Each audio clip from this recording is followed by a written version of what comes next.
Welcome to our sketching series part 4। अभी तक मैंने आपको ये सारे कुछ अपने कलर के वर्क्स दिखाए थे जो मैंने पहले प्रैक्टिस की थी, और जो स्केच का जो प्रोसेस है जो अभी हम फॉलो कर रहे हैं अपने इन स्केचिंग की सीरीज में, वही सेम अप्रोच को फॉलो करके ये सारे कुछ स्केचेस मैंने बनाए थे जिसमें मैंने वाटर कलर को ट्राई किया था। इसमें कुछ मेरे वर्क्स खराब भी हुए थे, और ये सारे एक्सपेरिमेंट वाले कुछ वर्क्स हैं। सबसे पहला डेमो ये वाला था, रेम्ब्रांड का सेल्फ पोर्ट्रेट। सेकंड डेमो था ये वाला, राजा रवि वर्मा जी की पेंटिंग जिसमें थी। और थर्ड डेमो था हमारा इस मास्टर आर्टवर्क का। और आज हम जिसको स्केच करने वाले हैं वो ये वाली पेंटिंग है। ऑनेस्टली मुझे इसके बारे में आइडिया नहीं है कि किसका आर्टवर्क है। अगर आप में से किसी को पता होगा या फिर आप लोग अगर इसके बारे में सर्च करेंगे तो मुझे जरूर से आप लोग कमेंट्स में बताना कि ये किसकी पेंटिंग है और इस पेंटिंग का नाम क्या है। तो ये मेरी वाटर कलर की स्केचबुक है। मैं कुछ वाटर कलर के ऊपर सीख रही हूँ, एंड इसीलिए मैं जो वाटर कलर के लेसन है वो मैं पोस्ट नहीं करती हूँ, बिकॉज अभी मैं उसके ऊपर सीख रही हूँ। तो आई डोंट थिंक कि वो मुझे शेयर करना चाहिए, बिकॉज अभी मेरे कई सारे मिस्टेक्स होती हैं, कई सारे एक्सपेरिमेंट्स होते हैं, कई सारी गलतियां होती हैं, तो उसको शेयर करना इज नॉट गुड।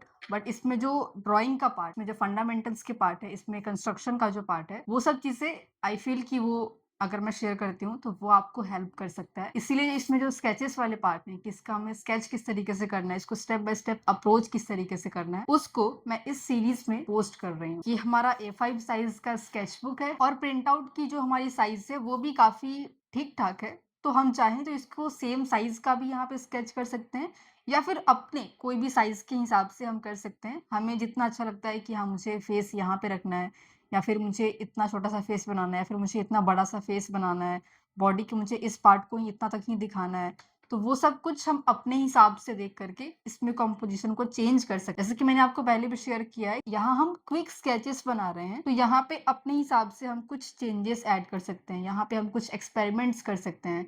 एक्सपेरिमेंट्स चाहे कंपोजिशन में हो, या फिर कलर्स में हो, या फिर वैल्यूज में हो, लाइट्स में हो, उसको हम कर सकते हैं अपने हिसाब से, या फिर हम एज इट इज भी इसको स्केच करने की कोशिश कर सकते हैं। तो क्योंकि यहाँ पे एक पोर्ट्रेट की पेंटिंग हमने ली है, बट यहाँ पे हम स्केच कर रहे हैं, तो हमारा जो मेन मोटिव होगा वो ये नहीं होगा कि ये फेस एग्जैक्टली मैच करे। यहाँ हम स्केच कर रहे हैं तो क्विकली इसका जो फील है उसको कैप्चर करने की कोशिश करेंगे, और जो कुछ बेसिक प्लेसमेंट्स हैं, कुछ बेसिक इसकी मार्किंग्स हैं, हम उन सब चीजों को अपने स्केच में लाने की कोशिश करेंगे कि ओवरऑल प्रोपोर्शन सही रहे, एंगल सही रहे, और जो फेशियल फीचर सही जगह पे आने वाली चीज है, तो वो सब चीजें हम अपने स्केच में लाने की कोशिश करेंगे। हेड का पार्ट अगर हम इस प्रिंट आउट में देखें तो काफी बड़ा सा दिख रहा है, बिकॉज ऑफ द हेयर की हेयर स्टाइल जिस तरीके से है उसमें हेड का पार्ट काफी वाइड हो गया है। सबसे पहले हम ये देखते हैं कि क्या इसका लेंथ और इसका विड्थ इक्वल है। यहाँ पे हेड खत्म हो जा रहा है, यहाँ से हेड शुरू हो रहा है, और साइड में यहाँ पे स्टार्ट है और यहाँ पे खत्म है। तो सबसे पहले हम इस चीज को देखते हैं कि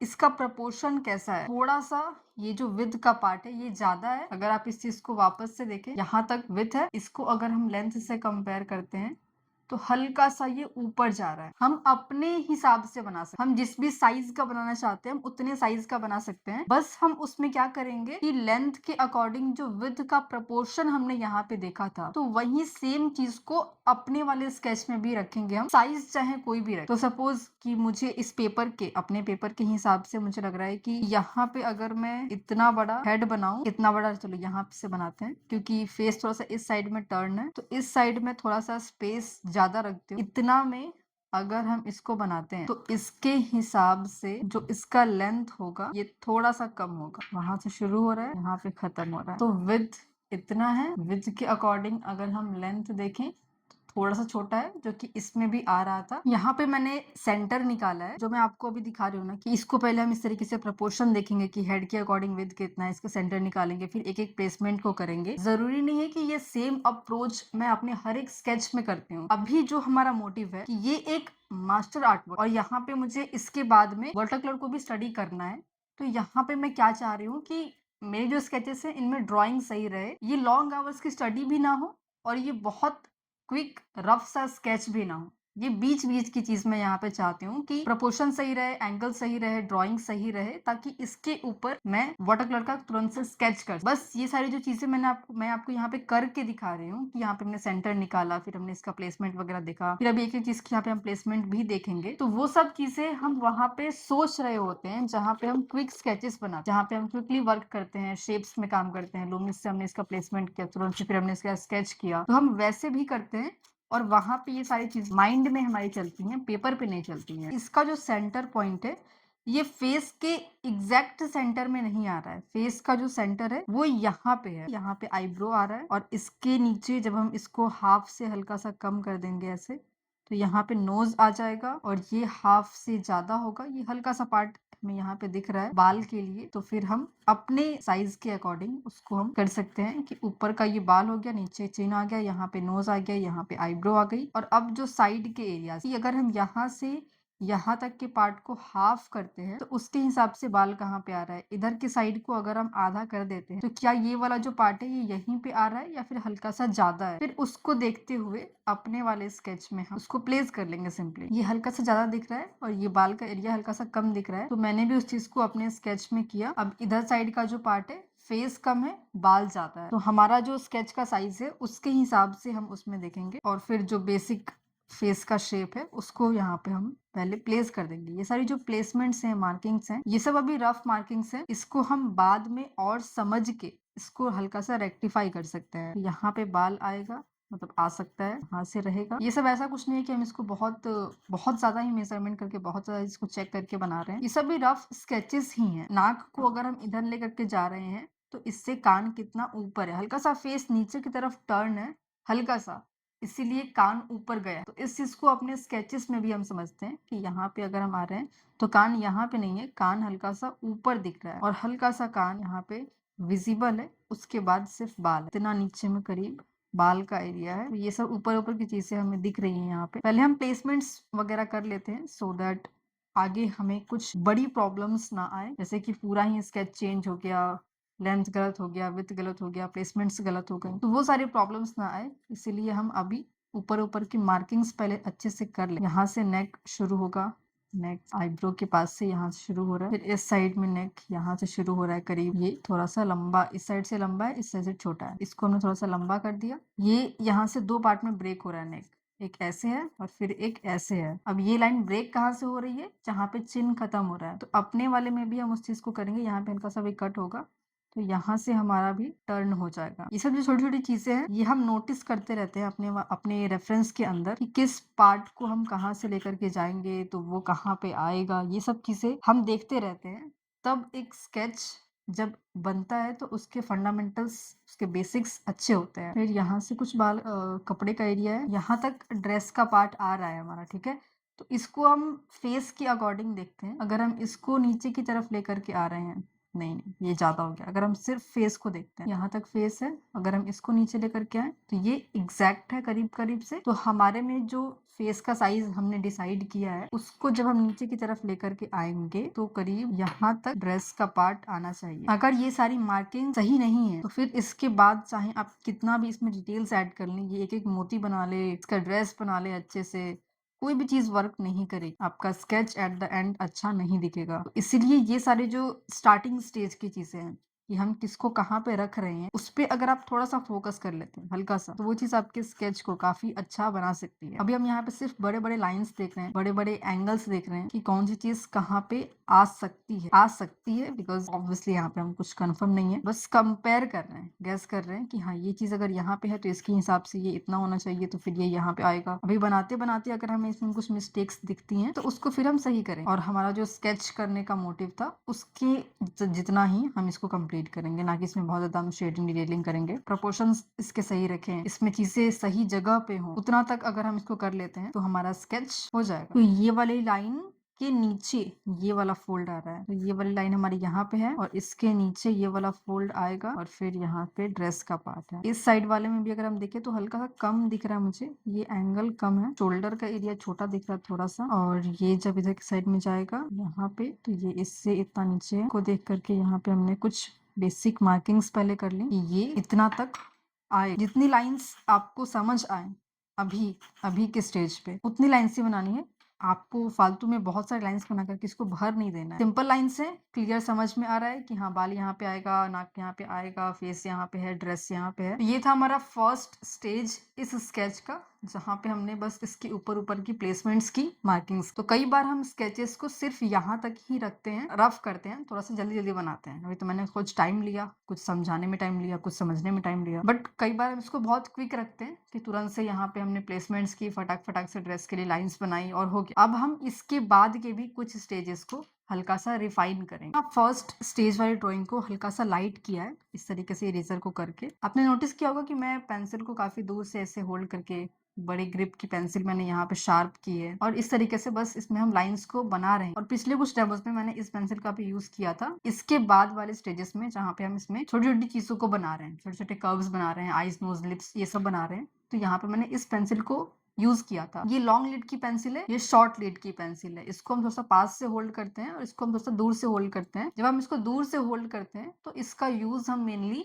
लाइंस बनाने में, मार्किंग्स करने में, सिंप्लीफाई करने में, प्लेसमेंट्स करने में यूज करते हैं। इससे हम छोटे छोटे एरियाज को भी बना सकते हैं, बट मेनली जब हम पेंसिल को दूर से होल्ड करते हैं तो हमारे माइंड में यही चलता है कि हमें इसको सिंप्लीफाई करना है, हमें डिटेल्स में नहीं जाना है। और फिर जब हम इस पेंसिल का यूज करते हैं, पास से होल्ड करते हैं, ट्राइपॉड ग्रिप में पेंसिल को इस तरीके से होल्ड करते हैं और फिर हम छोटे छोटे एरियाज को भी इससे बना सकते। इसलिए मैंने यहाँ पे 2 पेंसिल्स रखी हैं ताकि ये काफी शार्प भी है, तो छोटे छोटे जो पार्ट्स होंगे वो आसानी से बन पाएंगे। तो अब जब मैंने यहाँ पे बड़ी बड़ी लाइंस बनाई थी और कुछ कर्व्स हल्के फुल्के मैंने ऐड किए थे, अभी उसी को हल्का सा और चेंज करेंगे। वहां पे अगर कुछ मिस्टेक्स दिखेंगी तो उसको रेक्टिफाई करें। अगर यहाँ पे देखिए आप, तो जो हमने लाइंस पहले बनाई थी उसी पे या उसी के आसपास हल्का सा अब हम ये सारी चीजों को ऐड कर रहे हैं। हल्के हल्के से जो कर्व्स दिख रहे हैं उन्हीं लाइंस के ऊपर हम बना रहे हैं जो लाइंस हमने अभी तक बनाई। इसीलिए वो लाइंस इतने इंपॉर्टेंट है, बिकॉज अब तक के अब जितने भी स्टेजेस होंगे ना, वो सारे स्टेजेस अब हम उसी लाइंस के ऊपर बनाएंगे। अगर वो लाइंस गलत बनाएंगे आप अपने स्टार्टिंग के स्टेज में, फिर आगे आपको काफी प्रॉब्लम आएगी। इसीलिए वो वाला जो स्टेज है जहाँ पे आप इसको सिंप्लीफाई करते हैं, प्लेसमेंट्स करते हैं, उस पे ज्यादा फोकस करें। तब ये सारे जो पार्ट्स हैं, ये सारे जो स्टेजेस हैं, ये आपके बहुत ही स्मूथली जाएंगे। यहाँ पे आपको बहुत टेंशन नहीं लेना होगा। तो पहले हम सोच रहे थे कि इसमें लाइंस क्या होगी, कहाँ पे लाइन बनेगी, किधर से लाइन बनेगी। अब जो हम सोच रहे हैं वो बदल चुका है। अब हम सोच रहे हैं कि इसका कर्व ये कहाँ से जा रहा है, इसका कितना ये मुड़ा हुआ है, इसका हल्का सा एंगल किस तरीके से होगा, ये क्या यहाँ से शुरू होगा, ये क्या इस तरीके से मुड़ा हुआ है, या फिर ये हल्का सा और टेढ़ा है। इसमें जो शेप्स हैं, अब हम उन शेप्स को देखेंगे कि ये बाल का शेप ये पूरा किस तरीके का दिख रहा है, यहाँ का शेप किस तरीके का दिख रहा है, ये जो हल्का सा कर्व यहाँ से जा रहा है वो कितना दिख रहा है, ये जो लाइन नेक की शुरू हो रही है किस वाले कर्व के पास से शुरू हो रही है। तो अब जो क्वेश्चंस हैं हमारे माइंड में, वो क्वेश्चंस अब चेंज हो रहे हैं। इसीलिए हम ये सारे स्टेजेस को अलग अलग करते हैं ताकि अलग अलग हम इन स्टेजेस को समझ सके। एक में ही अगर हम खिचड़ी बना देंगे तो ना ही ये समझ आएगा ना ही वो समझ आएगा। इसीलिए हम जब स्टार्ट करते हैं ना स्केचिंग को, तो वहां पे समझ नहीं आता है, बिकॉज हम कई सारी चीजों को मिक्स कर देते हैं। अलग अलग कॉन्सेप्ट्स हैं। हमने किसी और आर्टिस्ट को देखा कि वो तो अपने स्केचेस को डायरेक्टली इस तरीके से बनाते हैं, उनके स्केचेस तो बहुत लाइंस होते हैं, बहुत सारी चीजें होती हैं, तो हम भी उस तरीके से ट्राई करते हैं। बट द थिंग इज कि अभी आप अपने जिस स्टेज पे हैं, जिस लेवल पे आप हैं, उसके अकॉर्डिंग आपको अपनी प्रैक्टिस करनी चाहिए, सो दैट आप अपने स्किल्स को ग्रो कर सकें। तो अब ये सेम अप्रोच रहेगा जिसके थ्रू मैं बाकी सारे एरियाज में यहाँ पे उसमें कर्व्स को ऐड करूंगी धीरे धीरे कर करके। ठीक है, एक चीज को समझते हुए, सो दैट मिस्टेक्स होने के चांसेस इस स्टेज में और कम हो जाए। अब इसके बाद एक और स्टेज होगा जहाँ पे हम कुछ कुछ और चीजों को रिफाइन करेंगे, कुछ कुछ और चीजों को ऐड करेंगे, या फिर सेकंड स्टेज तक ही हम इसको रख सकते हैं। अब यहाँ पे नेक किधर से शुरू हो रहा है, अगर हल्का फुल्का सा चेंजेस हमें कहीं पे करना है तो वो हम अब कर सकते हैं। यहाँ पे शेडोज भी अब हम देख सकते हैं, शेडोज के शेप से भी अपनी ड्राइंग को, अपने प्लेसमेंट्स को हम सही कर सकते हैं। तो शेडोज को कम्प्लीटली इग्नोर नहीं करते हैं, यहाँ पे वो भी हमें हेल्प करते हैं। तो यहाँ तक नेक का पार्ट था, यहाँ से जो ज्वेलरी का पार्ट है वो सब शुरू हो रहा है, तो उसको बस एक लाइन की तरह ही रखेंगे। इस साइड में काफी अंधेरा है, उधर नहीं जाएंगे। अब यहाँ पे जो फेस का सेंटर पार्ट है ये है, यहाँ पे आईब्रोज आनी चाहिए, यहाँ पे नोज आना चाहिए। तो इसके हिसाब से अब जो नाक है ये यहाँ से जाएगा, इतना दूर में नाक आ सकता है। अब जब हम फेशियल फीचर्स पे आ रहे हैं तो यहाँ पे भी हम पहले सिंप्लीफाई कर रहे हैं, पहले मार्किंग्स कर रहे हैं, यानी कि डायरेक्टली हमने अब बनाना शुरू कर दिया। जिस तरीके से अभी प्रोसेस चला था वही सेम प्रोसेस अब हर जगह पे चलेगा। पहले हमने सिंप्लीफाई किया, फिर हमने कुछ और शेप्स को उसमें ऐड किया, फिर बनाते-बनाते हम उसको बना एक-एक चेंज देख रहे हैं यहाँ पे आईब्रोज के अंदर, ताकि जो फील है इस पेंटिंग में उसको लेकर के आ पाए। एक्सप्रेशंस पे बहुत ज़्यादा नहीं जाएँगे, बट एटलीस्ट जो हल्का-फुल्का सा फील है वो आ जाए, वो ट्राई करेंगे कि हम ला सकें। अब नोज़, आईज़ ये सब कहाँ पे आ सकती हैं, इतना दूर में हो सके तो आइज़ की एरिया आ जाएगी। आइज़ को भी पहले हमने एक सिंप्लीफाई कर दिया। अगर नोज़ बड़ा दिख रहा है तो हल्का सा इसको छोटा कर सकते हैं इसी स्टेज पे, ठीक है? अगर आप बाद में सोचेंगे कि छोटा हो जाएगा या फिर चेंज कर देंगे तो बाद में ज़्यादा प्रॉब्लम आएगी। इसीलिए बेहतर है कि जब आप सिंप्लीफाई कर रहे हैं उसी टाइम पे जितने भी चेंजेस करने हैं उसको आप कर लीजिए। ये लिप्स का सेंटर का पार्ट है, ये लोअर, ये अपर, फिर यहाँ पे इस साइड में शैडोज़ हैं कुछ, तो फेस के इधर साइड से भी जा रहे हैं। तो ये काफ़ी फ्रंट लाइट से क्लिक किया हुआ है। आई थिंक शैडोज़ का पार्ट यहाँ पे आ रहा है, बट मोस्टली यहाँ पे फ्रंट लाइट ही है। इसकी वजह से इस फेस पे जो शैडोज हैं वो बहुत कम पड़ रहे हैं और काफी फेस स्मूथ सा दिख रहा है। मोस्टली हम इस तरीके के रेफरेंसेस अवॉइड करते हैं बिकॉज जहाँ पे फ्रंट लाइट होती है वहां पे लाइट एंड शैडो फैमिली उतनी क्लियर दिखती नहीं है, जहाँ की जैसे कि आपको यहाँ पे भी दिख रहा है कि पूरे फेस पे काफी ब्राइट सी लाइट है, बट कभी कभी ले भी लेते हैं, ऐसा नहीं कि हमेशा ही अवॉइड करते हैं। बट इनिशियली जब हम स्टडीज करते हैं लाइट्स वगैरह की तो वहां पे अवॉइड करते हैं फ्रंट लाइट को। ज्वेलरी वाले एरियाज हैं, ये ड्रेस के होने की वजह से यहाँ पे ऐसे उठे हुए हैं, तो बस हम उस चीज को दिखा रहे हैं कि यहाँ से स्ट्रेट आया, ये स्किन से टच्ड था, यहाँ पे फिर ये क्लोथ के ऊपर आया हुआ है, तो क्लोथ के ऊपर आने की वजह से हल्का सा ये ऐसे उठा, फिर ऐसे गिरा, फिर यहाँ पे ऐसे गोल गया, फिर इस साइड में भी ये इधर से गिरते हुए थोड़ा सा आया था स्किन पे, और फिर यहाँ से उठ के और इस तरीके से फिर मूव करते हुए ये यहाँ पे आया है। तो बस उस चीज को हमने यहाँ पे दिखाया कि इस तरीके से यहाँ पे है और फिर इस साइड में यहाँ पे गिरा हुआ है और ये फिर ऐसे टर्न करके इस साइड में गया है। तो डिटेल्स देख करके आपको उसके अंदर डूब नहीं जाना है कि अरे कितनी चीजें बनानी है, कैसे बनेगा, बस ऊपर ऊपर से सिंप्लीफाई करना है। देखो डिटेल्स को बनाना कोई बड़ी बात नहीं, डिटेल्स हर कोई देख सकता है। अगर आप एक बच्चे को भी पेंसिल पकड़ा देंगे तो वो इसकी डिटेल्स को देखना शुरू कर देगा और डिटेल्स को बनाना शुरू कर देगा।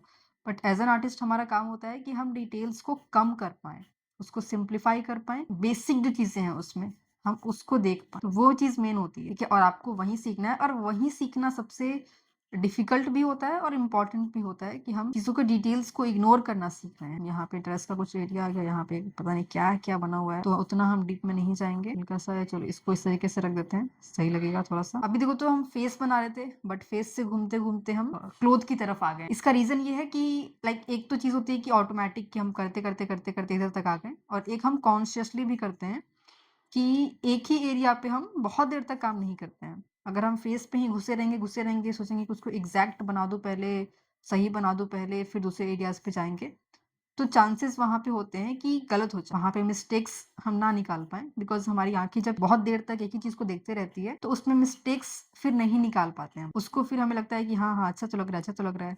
फिर ऐसे करते-करते हम आगे बढ़ जाते हैं। बट जब हम अपने वर्क एरिया को चेंज करते हैं, दूसरे एरियाज़ में काम किया, हमारी आईज़ थोड़ी-सी फ्रेश हो गई, हमने उसके व्यू को हम भूल चुके हैं। अब जब हम वापस से उस पे जाते हैं, तो मिस्टेक्स निकाल पाते। तो ये सारे कुछ रीज़न्स भी होते हैं, लाइक हर चीज़ रैंडम नहीं होती है, कुछ चीज़ों के रीज़न्स भी होते हैं, तो रीज़न्स को भी समझना ज़रूरी है। कि क्लोथ का एरिया हो गया यहाँ तक, और इसमें ज़्यादा हैचिंग वगैरह नहीं करेंगे बिकॉज़ बाद में हमें इसमें वाटर कलर को ऐड करना है। लाइट्स वगैरह को हल्का सा बस देख लेंगे, यहाँ पे हल्का सा शैडो है, ये क्लोथ का एरिया है हल्का सा। पहले की मार्किंग जितनी अच्छी होगी, अभी का जो स्टेज है वो उतना स्मूथ जाएगा। स्मूथ जाएगा मीन्स कि बहुत आपको इसके बारे में सोचना नहीं पड़ेगा, बहुत आपको इसमें कच-कच नहीं होगा, लाइक मिस्टेक्स बहुत सारी नहीं होंगी। तो हमारा स्केच अभी यहाँ तक पहुँचा है।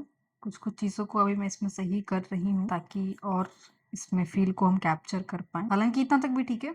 इसमें अगर हम चाहें तो फेशियल फीचर्स को भी ऐड कर सकते हैं। यहाँ पे नोज़ की लाइन तो समझ आ रही है कि ये स्ट्रेट है ऐसे, इधर साइड में ऐसे शैडो जा रही है, वो चीज़ हमें दिख रही है क्लियर कि यहाँ पे शैडोज़ हैं, और देन यहाँ से आईब्रोज शुरू हो रहे हैं, हल्का सा ऊपर की तरफ टर्न करके गया हुआ है आईब्रो, वो चीज़ दिख रही है। और आईब्रोज काफ़ी लाइक लाइट से हैं, पतले से हैं। नोज़ के एरियाज बस यहाँ पे, नोज़ विंग्स इतने अच्छे से नहीं दिख रहे हैं, बट नॉस्ट्रिल दिख रहा है थोड़ा सा, because of the front light की सारी चीज़ें फ्लैट हो चुकी हैं, तो हल्का सा नॉस्ट्रिल दिख रहा है, और इस साइड का भी, और फिर हल्का सा मैंने इसको किया, और नीचे में हल्का सा शैडोज दिख रहे हैं, और उसके बाद यहाँ पे जो लिप्स के कुछ एरियाज हैं हल्का सा उसको ऐड कर देते हैं। देन सेंटर से यहाँ पे वी शेप को देकर काफी छोटा सा दिख रहा है। अगर यहाँ पे हल्का सा भी हमारा लाइन टेढ़ा मेढ़ा हो गया, हल्का सा अलग हो गया, तो पूरा ये जो स्माइल का फील है सब कुछ चेंज हो जाएगा। अगर हमने हल्का सा भी इसको चेंज कर दिया तो इसीलिए फेशियल फीचर्स इतने क्रूशियल होते हैं। हल्का सा भी चेंज हुआ तो पूरा फील बदल गया। साइड के आईब्रोज को देखे तो ये ऑलमोस्ट इधर काफी अटैच्ड है। ऐसा इरेज करके इसको, और देन ये नीचे की तरफ आएगा। देन यहाँ पे भी शेडोज दिख रहे हैं। और अब आईज के एरियाज, पहले आईज का प्लेसमेंट कुछ सही आ जाए, फिर उसको हल्का सा डार्क कर सकते। पहले वो सही जगह पे आ जाए, सही साइज का हो जाए। और काफी छोटा सा यहाँ पे आंख है, तो सेम चीज यहाँ पे भी है कि अगर हल्का सा भी हमने चेंज किया, हल्का सा भी, पूरा एक्सप्रेशन फील सब कुछ चेंज हो जाएगा इसमें। इसीलिए आराम से समझते हुए बनाएंगे। एक आंख को हमने हल्का सा किया, अब इसको रहने देते हैं और इसको फिर करते हैं थोड़ा सा नोज के हिसाब से। देख रहे हैं ये जब ऊपर जाएगा तो ये इससे कितना दूर दिख रहा है, फिर इस आंख के अकॉर्डिंग में भी कितना दिख रहा है, हमें क्या साइज होनी चाहिए, कहाँ पे एंड होना चाहिए, इस तरीके का शेप है, कहाँ से हल्का सा ये टर्न हुआ है, और फिर उसमें आई बॉल अच्छे से आ पाएगा कि नहीं आ पाएगा। तो इतना हमने हल्का सा किया। अब इसको हल्का सा और लाइट कर देते हैं। और अगर ये सही लग रहा था तो अब हम इसी के ऊपर हल्का सा इसको रेक्टिफाई करते हुए ड्रॉ कर देंगे। अगर सही नहीं लग रहा है तो हल्का सा फिर इसको चेंज कर देंगे। स्टार्टिंग और एंडिंग पार्ट हल्का सा ये इधर आना चाहिए, थोड़ा सा नोज की इधर साइड में थोड़ा सा, और को वापस से बनाते हैं। यहाँ पे थोड़ी सी आईज बड़ी बड़ी सी दिख रही है, तो यहाँ पे ये ऐसे हो सकता है। जो दूसरी आंख है वो हल्का सा ठीक लग रहा है, तो उसके हिसाब से अब हम इसको बना देते हैं। अभी उतना परफेक्शन ना आए तो कोई प्रॉब्लम की बात नहीं है, बिकॉज अभी हम इसे स्केच कर रहे हैं। तो मैंने ट्राई किया जितनी चीजें हो पाई इस छोटे से साइज में और इस कम टाइम में, उतनी चीजें अगर हम सही कर पाते हैं तो फिर ठीक है, अदरवाइज ऐसे भी ठीक है। आप चाहें तो ये फेशियल फीचर्स को अवॉइड कर सकते हैं, बट अभी जो मेरा मोटिव है कि मुझे इसमें बाद में वाटर कलर को ऐड करना है और लाइक प्रॉपर चीजें को स्टडी करनी है, तो उसके हिसाब से बस मैं यहाँ पे ऐड कर रही हूँ।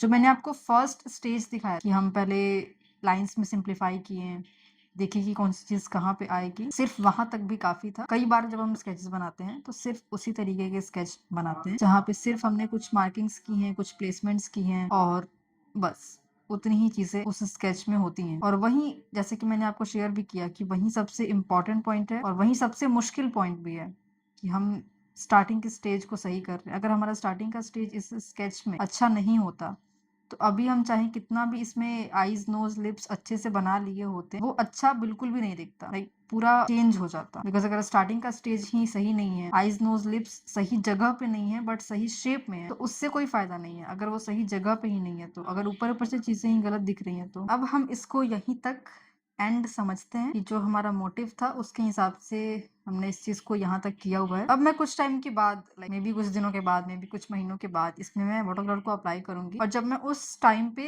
इस स्केच को वापस से देखूं, हो सकता है कि मुझे उस टाइम पे कुछ मिस्टेक्स इसमें दिखें, तो मे बी उस टाइम पे इसको रेक्टिफाई भी कर सकते हैं, बट अभी के हिसाब से इतनी चीजें ठीक है। तो ये था एक कंप्लीट अप्रोच किसी भी स्केच को करने का। सेम अप्रोच को आप किसी भी स्केच पे अप्लाई कर सकते हैं, बट मेक श्योर कि आप सिंपल चीजों से शुरू करें। जो चीजें सिंपल हैं, जो चीजें इजी लगती हैं, लाइक स्टिल लाइफ है एंड अदर सब्जेक्ट्स हैं, उससे शुरू करिए, सो दैट आपका कॉन्फिडेंस बिल्ड हो, सो दैट आप सिंपल चीजों पे डिफरेंट डिफरेंट कॉन्सेप्ट्स को इम्प्लीमेंट कर सकें। जब वो सब हो जाएगा तब ये सारी चीजें भी आसानी से समझ आनी शुरू हो जाएगी। एंड इस पे एक हमारी कंप्लीट सीरीज है स्केचिंग के ऊपर, जहाँ पे हमने स्टार्टिंग से सारे जो स्केचिंग के बेस हैं, अलग अलग सब्जेक्ट्स पे कैसे काम करना है, क्या मोटिव होना चाहिए, क्या पॉइंटर्स होने चाहिए, वो सब चीजें हमने उस कंप्लीट सीरीज में अपने शेयर की है। आपके पास अगर वो सीरीज अभी तक नहीं है तो इस व्हाट्सएप पे आप मुझे मैसेज करिएगा, आपको वो कंप्लीट सीरीज मिल जाएगी, जिसके थ्रू बेसिक से एकदम शुरू कर सकते हैं, एक ही बार डायरेक्टली डिफिकल्ट से नहीं। तो मिलते हैं अब अगले डेमो के अंदर, जहाँ पे मैं आपको ऐसे ही एक मास्टर आर्टवर्क का स्केच करके दिखाऊंगी। अगर आपके कोई सवाल होंगे, आपने अगर कुछ नोट्स वगैरह बनाए होंगे, तो वो सब चीजें आप जरूर से कमेंट्स में शेयर करना, सो दैट मैं देख सकूं कि आप लोग लेसन्स को सिर्फ देख नहीं रहे हैं बल्कि इसको समझ भी रहे हैं। Thank you so much for watching.